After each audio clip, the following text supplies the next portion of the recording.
Today, we'll discuss the unconventional practices and societal beauty standards imposed on women in the Victorian era. To what extent did women endanger themselves to conform to society's definition of beauty? Additionally, we'll explore society's judgments towards women who pursued beauty at any cost, as well as those who chose instead to embrace a more natural appearance. Hey guys! Welcome to Historical Gossip. In this channel, we do what humans have done best since we've evolved to be a super aware being. Gossiping!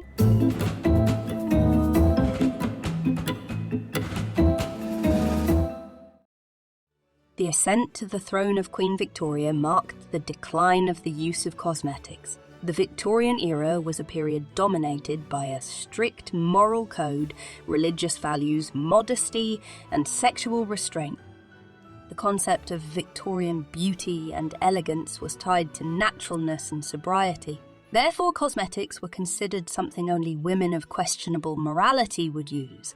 However, this doesn't mean that cosmetics disappeared entirely.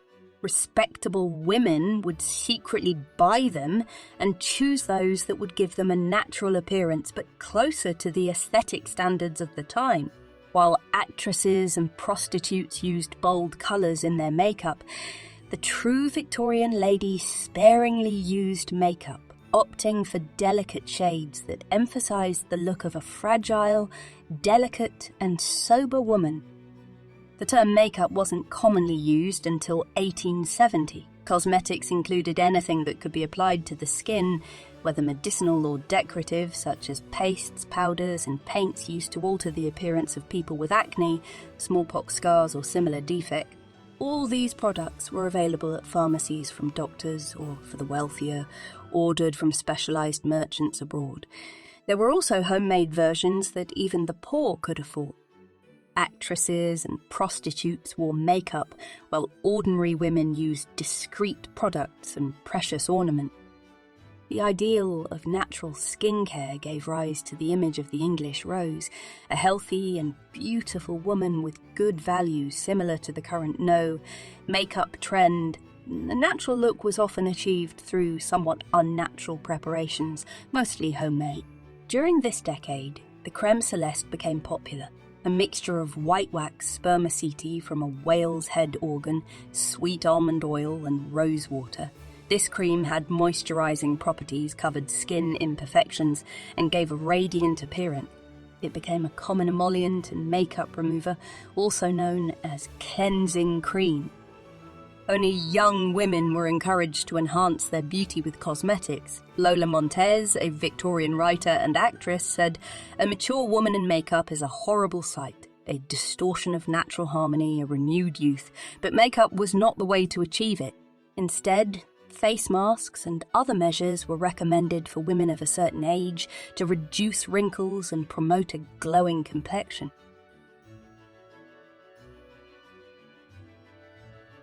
An extremely pale complexion was crucial for women in the 1800s, not just for the fashion of appearing tubercular. High society women wanted to show that they were wealthy enough not to work under the scorching sun.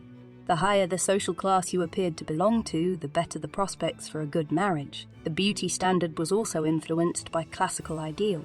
Victorian women looked at paintings of mystical muses and this perfect archetype of beauty, perfect like a marble statue, the perfection of form and skin. White skin conveyed purity, innocence, health, beauty, and class. Moreover, having translucent skin was considered a sign of great charm and femininity, as paleness was said to be linked to the intensity of emotion.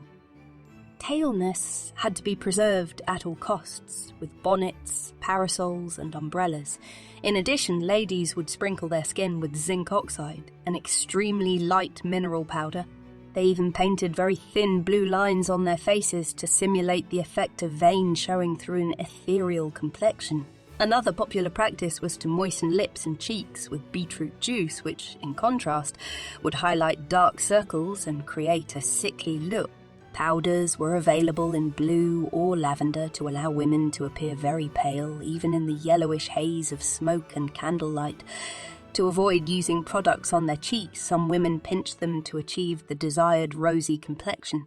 A classy woman didn't wear lipstick but had well cared for lips.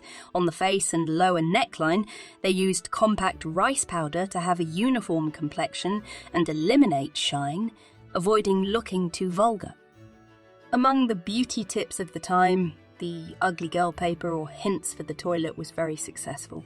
This book recommended that women cover their faces at night with lettuce leaves sprinkled with opium and wash their faces in the morning with ammonia to ensure they always looked as fresh and pale as possible. Among the tips was the chemical peel made from a substance called taraxacum, which, according to the expert, left the skin as new as a baby's. Some even used vinegar, thinking it somehow prevented tanning.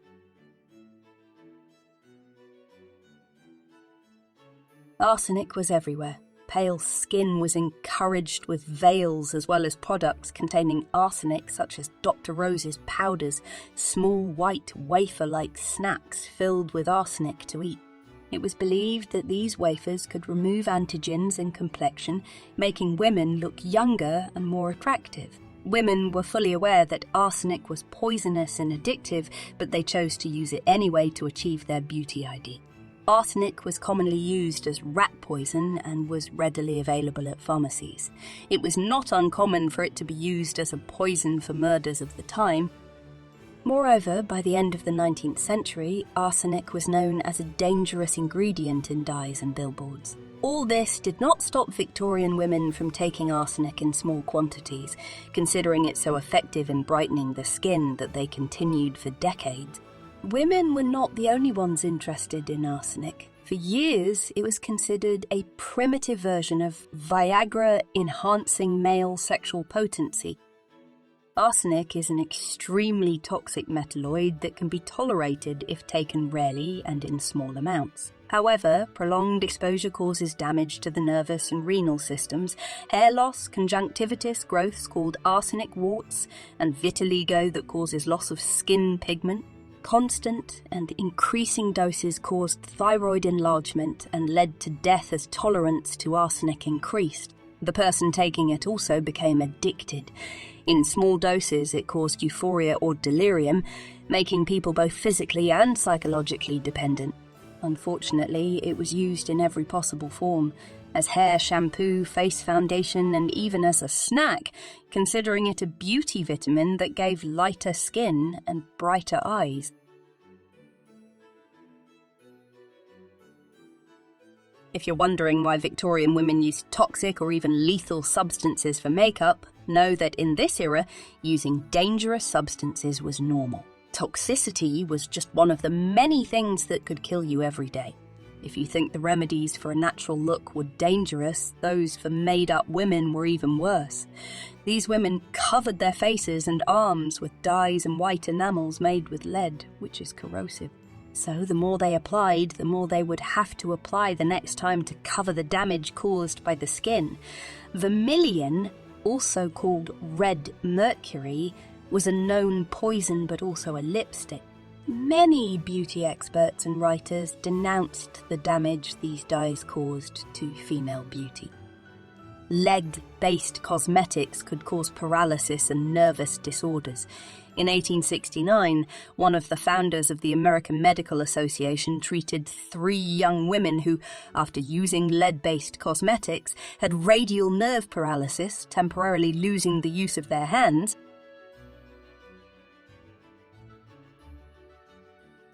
One of the women who used makeup, Virginie Amélie Avegno-Gautreau, depicted in a black dress in John Singer Sargent's famous painting Madame X, was targeted and hated for the sensuality of her cadaveric appearance. Madame X would use an indigo dye to draw veins on her arms above the enamel. She was literally a living piece of art. While wearing enamel, women depicted in paintings had to maintain an expressionless face, or the enamel could crack. They painted with enamel when they had to appear in public, but at home, they used a mix of cosmetics considered more natural. Once they started painting, everyone knew them for that look, and it was socially unacceptable to return to a natural look. And you guys, what is your definition of beauty. Would you have been considered beautiful during the Victorian era?